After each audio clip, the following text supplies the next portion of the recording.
Hello, traders, and welcome to the market opening preview on a Friday, July 15th, 2016. What a wild week we had this week, traders. Traders, this is brought to you through FXCL. FXCL, excellence in trading.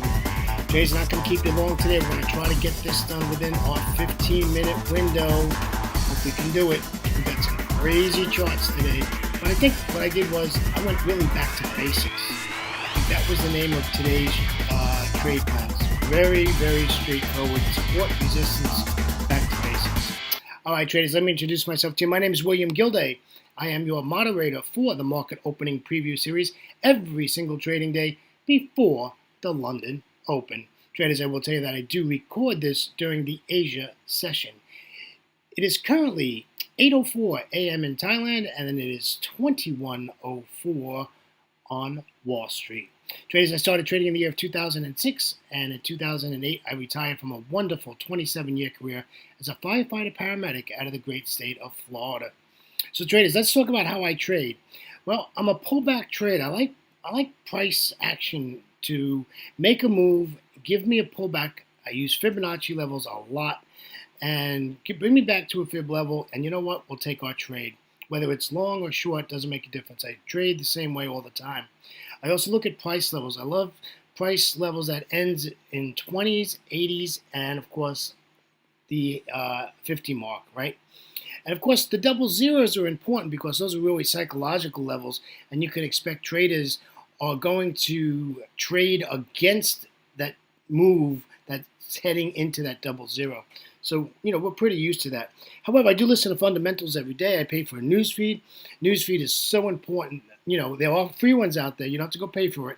And you just have to have a vocal newsfeed. You need to know what's going on around the world. We don't trade just the euro dollar. We trade the globe. We trade everything. Today, we had another horrible story. 70 plus people killed in France today in a truck bombing. Just absolutely horrendous. These bombings that we're getting all over the world, week after week, it's just another one, and it's so sad. And my prayers and thoughts go out to those who are involved with that, friends and families. So then I take a look at charts, and I love looking at charts. I love being a technician. I love looking at candlesticks, price action, price structure, price failure, and of course those levels, price levels. Any price level, if you look left of the chart on a daily chart or a 4-hour chart or a 2-hour chart, and there's significant reaction at that price level, you should know what that is and mark that off. And make sure you realize if your trade's going in that direction, wow, you need to do something about it, right? Protect your trade. Get to break even, or if you're in profit, move your stop so you're at least at break even so you don't lose nothing if you get whipsawed.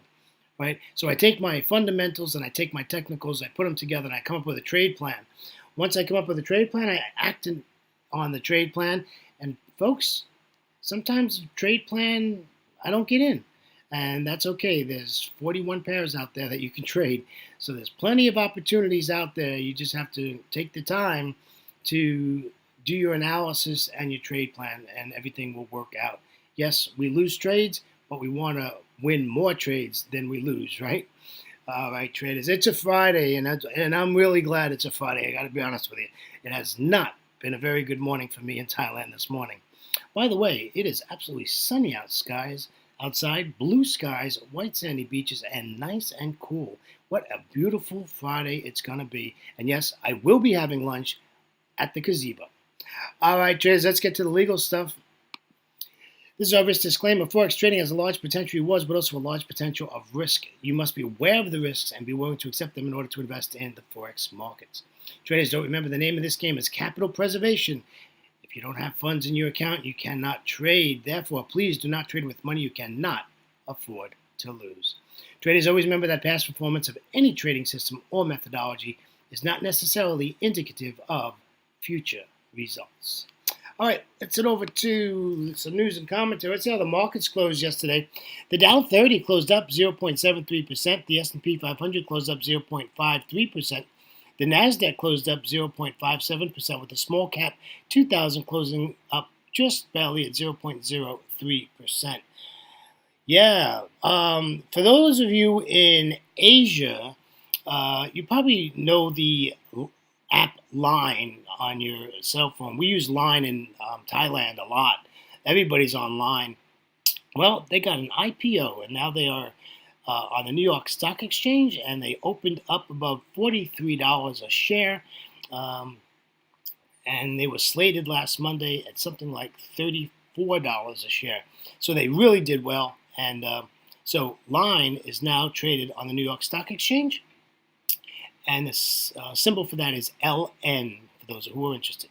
All right, let's take a look at the Eurozone. The DAX closed positive 1.39%. The FTSE out of London closed negative 0.24%. And the CAC 40 out of Paris was positive 1.16%.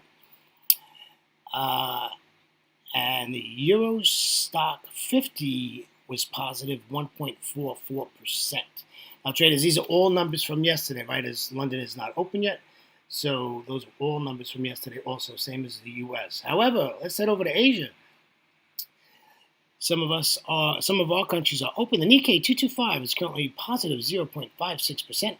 The S&P ASX 200 is positive 0.28%. The China 850 opens in about 25 minutes and it is closed negative 0.21%. And the Hang Seng out of Hong Kong closed positive yesterday at 1.12%. However, the Kospi out of our good friends in Seoul is currently trading positive 0.39%. Traders, let's head on over to the economic calendar.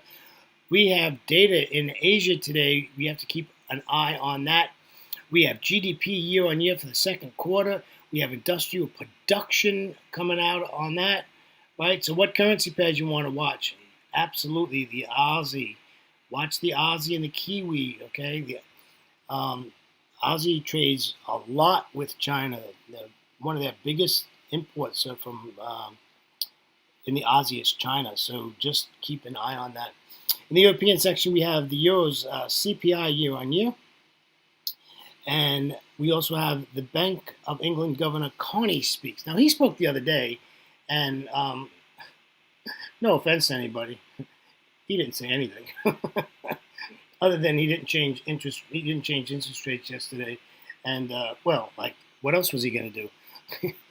So yeah, I don't know why he's speaking today. I don't think he has anything to say other than he's going to try to be the cheerleader, I think. In the U.S., we have core retail sales, which is a high impact number, and then we have core CPI out of New York today.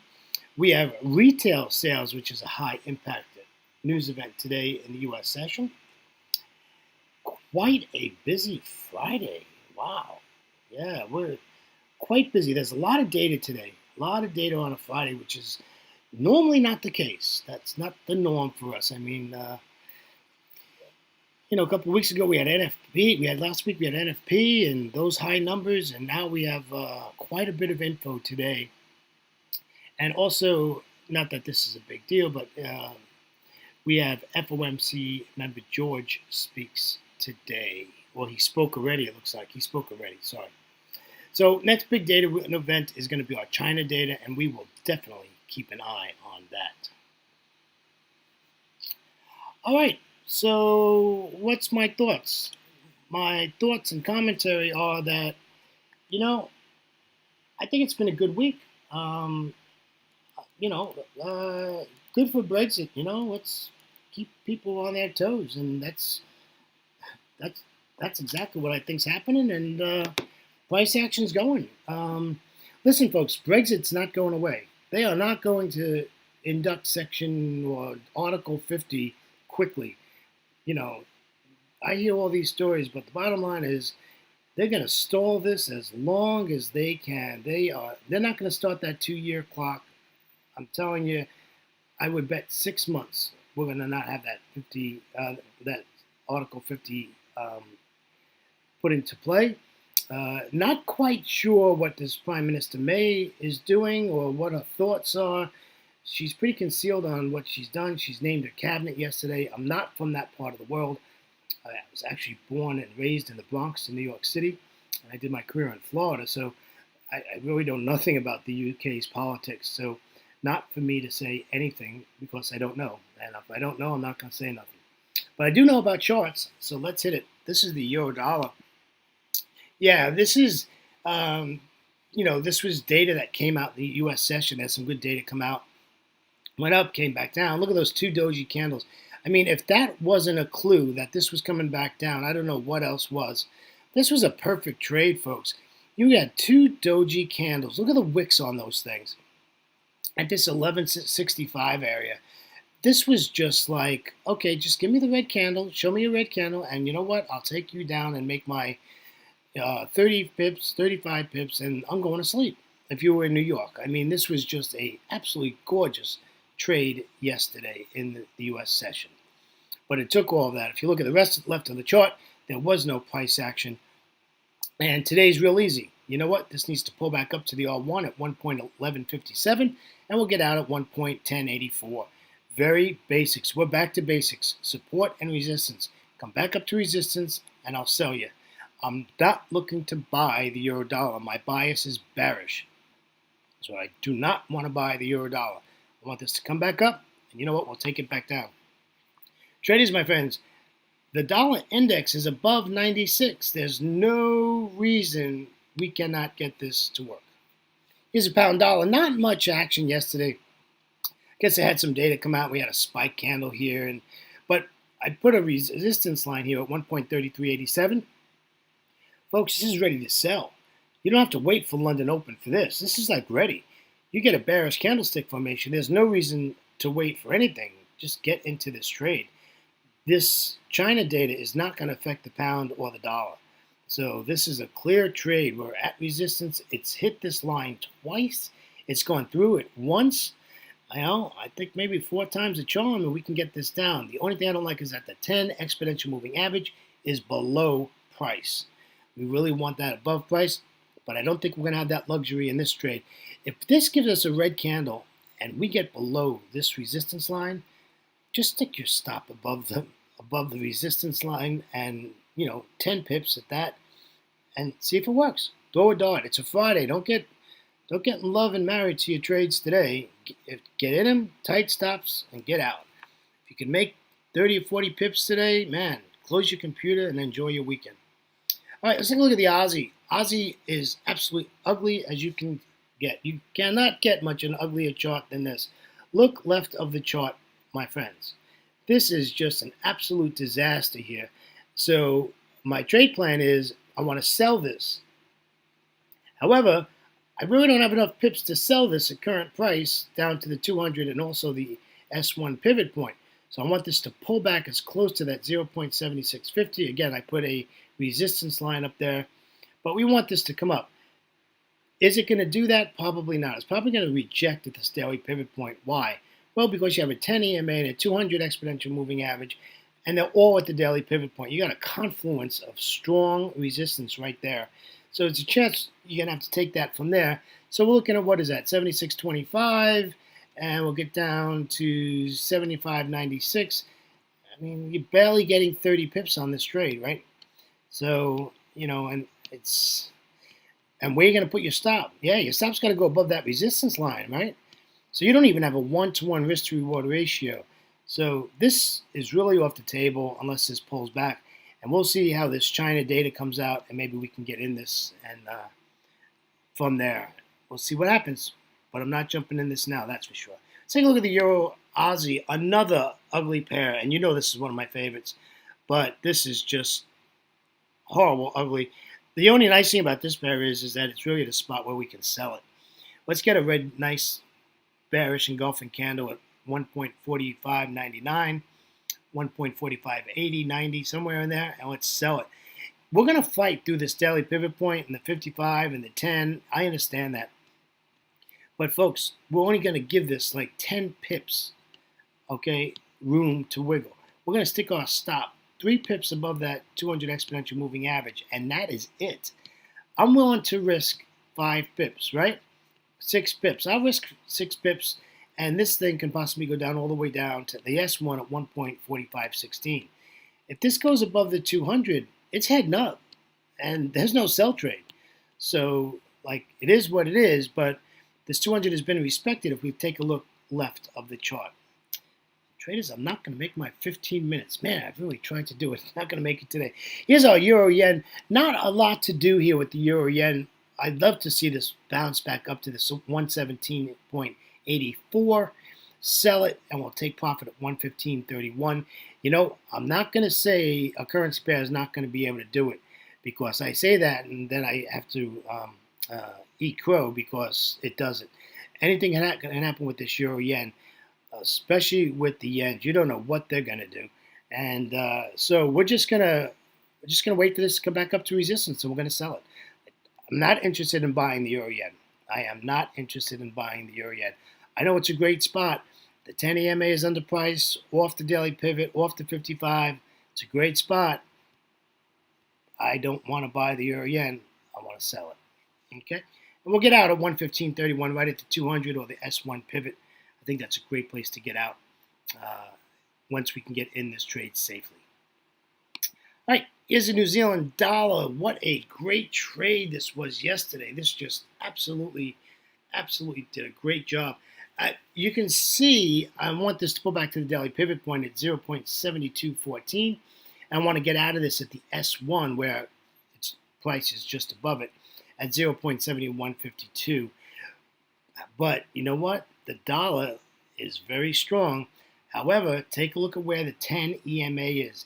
The 10 EMA is almost 4 candles away from price. So price is either going to come back to the 10 EMA or the EMA is going to come back down to price. And that means we'll get some sideways price action till the London Open and then take the trade. And that's probably a safe bet. Just wait for London Open, probably 90 minutes into London Open, an hour. And if we can get a trade in there, we can do that. You can go to a 15-minute chart and see if you can get in it that way. That might not be a bad idea. And traders, I forgot my last slide. No, I didn't. Did I? Yes, I did. I forgot my thank you slide. Traders, I'm sorry about that. Traders, on behalf of myself, William Gilday, and our great friends at FXCL, Excellence in Trading, I'd love to thank you for joining me this week. It's been a fun week. I really had a great time doing these videos with you guys and girls, and enjoy your weekend. We have a full day of trading today, though. It's a 15-hour day for me. We just have a full day ahead, and hopefully we'll have a lot of fun. Got to enjoy what you do, and I absolutely love what I do.